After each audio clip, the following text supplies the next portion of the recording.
भैया जगत में तुम जगत के भरोसे रहोगे तो लुटोगे।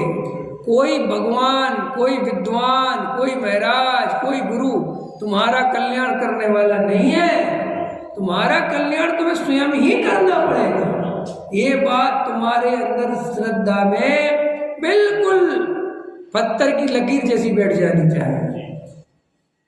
कोई कुछ नहीं, और कुछ नहीं होता तर्क युक्तियों से। मैं 1000 दफे कह चुका हूं, तर्क युक्तियों से कुछ नहीं होता। तर्क युक्तियों से कुछ भी सिद्ध किया जा सकता, कुछ भी। आप क्या करोगे? आप घूमते रहोगे। आप ईमानदार बनो, आप भेद मत करो। कुछ नहीं भैया, सब इच्छाएं दुख का कारण है, चाहे कोई शिक्षा हो। पुण्य और पाप में क्या भेद करना है? तो इच्छा ही ना। अगर मुझे पुण्य करना है तो इच्छा के बिना हो जाएगा, पाप करना है तो इच्छा के बिना हो जाएगा, कैसे होगा? इसलिए भाई कुछ नहीं लगा इन बातों में, काय को ज्यादा उलझो। देखो, सत्य लोगों को पसंद नहीं आता। क्यों नहीं आता सत्य लोगों को पसंद? क्योंकि सत्य में सबसे बड़ी परेशानी ये है कि लोगों के अहंकार को बहुत चोट लगती है। और दूसरी बात, लोग जिस झूठ के भरोसे चल रहे थे वो भ्रम टूट जाता है, तो वो भ्रम टूटने से बहुत तकलीफ होती है। वो भ्रम बना रहे, वो बोलता जाए। वो भ्रम तोड़ दिया, इसमें धर्म नहीं, तो उसको बोलते कि उसको लगता था ये धर्म ही है। और जब भ्रम तोड़ा इसमें धर्म, उसको घबराहट होती। इसलिए लोगों को अपने भ्रम तोड़ने नहीं है, और सत्य में भ्रम टूटते हैं। देखो, मेरे प्रवचनों की कितनी बुराई करो, पीठ पीछे करो, सुनो तो करने वाले, लेकिन जब भी वो सुनते मन मन में वो भी सोचते हैं कि कहता तो कुछ है ही, बात तो ठीक कहता, लेकिन करे क्या है? खतरा बहुत इसके साथ चलने का। समझ गए? ख्याल में है, क्योंकि ये भाई साहब पता नहीं क्या करेगा। देखो भाई, मेरे साथ चलने में खतरा नहीं है, सत्य के साथ चलने में खतरा है।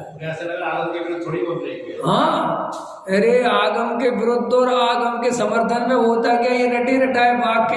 तुम क्या अभी क्या समझते जो कहते होंगे? आप क्या जानते तुम आगम के बारे में? कितना पढ़ लिया तुमने आगम? क्या जानते भी आगम के विरुद्ध? क्या जानते आगम? ये सेंटेंस बोलते ना, वे आगम के विरुद्ध। अरविंद जी, मैं आगम के विरुद्ध तो नहीं बोल रहा। अरविंद जी कह रहे नहीं। अरे हाँ भी कह दोगे तो क्या कर लोगे? तुम हाँ कहो, क्या बोल रहे? तो मैं आपसे प्रश्न करूंगा ना फिर कि बताओ आगम होता क्या है? क्या लिखा आगम? अब बताओ, लाओ मेरे को दिखाओ तुम्हारा। तुम आगम कहते किसे हो? पहले ही बताओ। इस प्रश्न का जवाब दो, किसे कहते तुम आगम?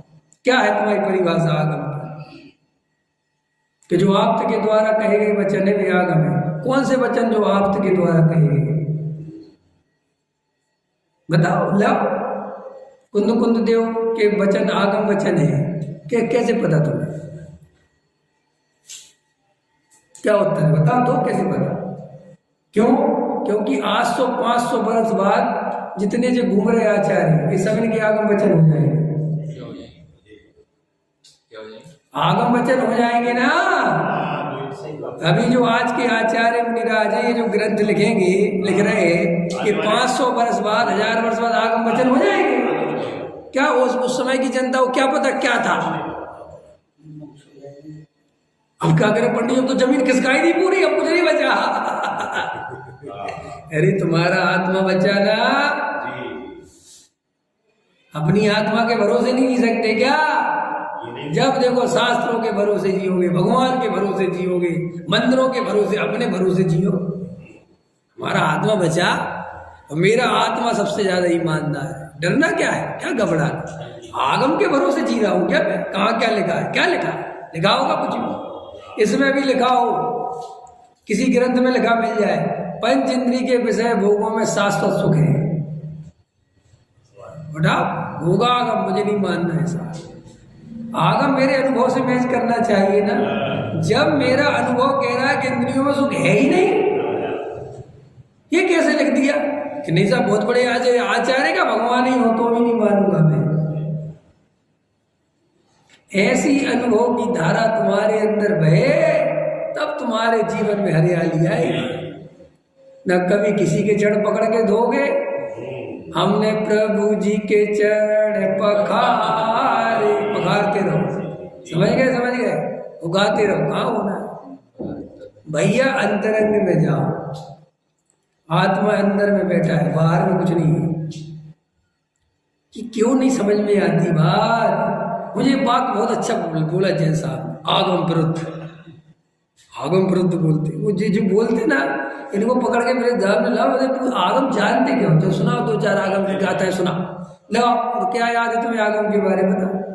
अरे तुम जिसे आगम कहते हो वो भी तुम्हारी परंपरा से रटी रटाई बातें हैं, वे भी तुमने शास्त्रों में खोल के कहीं पढ़ी नहीं है।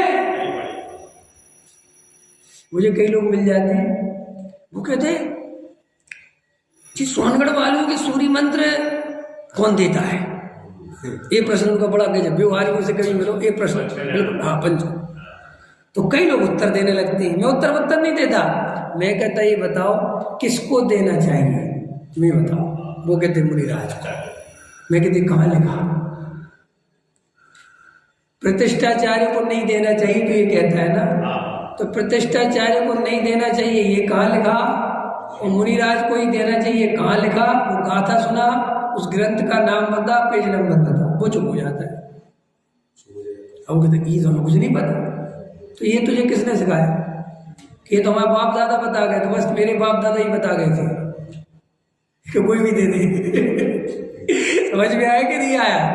जब तेरे बाप दादा की बताई हुई सच्ची हो सकती है तो मेरे बाप दादा की बताई हुई सच्ची नहीं हो सकती है? एक चुटकुला सुना, बाप दादा सुना दे 2 मिनट में, परंपरा से। एक मारवाड़ी की लड़की जवान हो गई, वो विवाह करने हेतु दूसरे मारवाड़ी के यहाँ रिश्ता लेके गया। जैसा कि मारवाड़ियों के बारे में जगत प्रसिद्ध है, कहते हैं कंजूस होते हैं, तो वो वहाँ गया तो उनकी लड़की को देखने के लिए मतलब लड़का देखने के लिए गया, आए वो। तो जैसे ही बैठे थे, वार्तालाप चल रही थी, लड़के वाले बोले थे, तो ऐसी वो लगाया हुआ था टोपी, क्या कहते हैं, पगड़ी। तो बोले भैया तुम्हारे घर में फिजूली खर्च नहीं है, ख्याल में आया कि नहीं आया, और बिल्कुल एक एक पैसे की कीमत समझते हो, इसका कोई प्रमाण दो। तो मारवाड़ी चंदूलाल बोले ये जो हमने पगड़ी लगा रखी है ना, ये हमारी 7 पीढ़ियों से चली आ रही है, और ये पगड़ी मेरा बाप लगाता था, और उसका बाप, उसका बाप, उसका बाप, उसका बाप, और वो मेरे बाप को चांदनी चौक में उनने किसी से पुरानी खरीदी थी। ख्याल में है कि नहीं आया? उसके तो बोले साहब गजब गजब साहब, ये तो बहुत गजब बात है साहब। बोले हम इतने पैसे की कीमत समझते, 1 रुपया बेस्ट। उनने कहा साहब ठीक है हमारे घर आओ। मैं उनके घर गए देखने के लिए। बोले जैसा कि आपने हमारे घर पर प्रमाण मांगा था कि हम फिजूल खर्ची तो नहीं करते, कृपया आप भी प्रमाण दें। बोले कोई नहीं। बोले गीता की मम्मी सुपारी तो ले आ, मेहमान आए।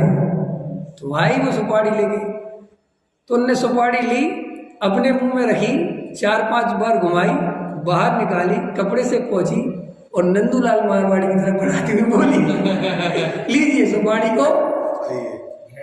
बोले ये सुपारी हमारी बहुत पुश्तैनी है, इसको हमारे बाप दादाओं के समय से मुंह में रखा जा रहा है, और हम इसी तरह से इसको खाते हैं, और आज तक इसका हमने कुछ भी खराब नहीं होने दिया।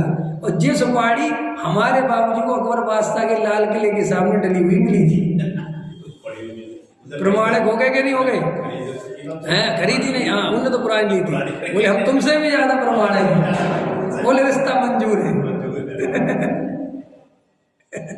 ये ऐसी दशा है। अरे जब तेरे बाप दादा सही तो फिर मेरे भी बाप दादा सही। अगर तूने भी बिना पढ़े बोलता है तो फिर मैं भी बोलता हूँ। जितने जी हल्ला मचा, तो कई लोग मूल आगम से पढ़ना चाहिए, ऐसे भी बहुत अच्छा चलता। मूल आगम से खुद ने कितना पढ़ दिया मूल आगम पर? क्या समझते हो मूल आगम क्या है? मूल आगम मूलाचार ही मूल ग्रंथ है। क्या उसमें मूल लगा है ना, मूलाचार। अभी से अभी पीछे बहुत अभी बदलते रहते।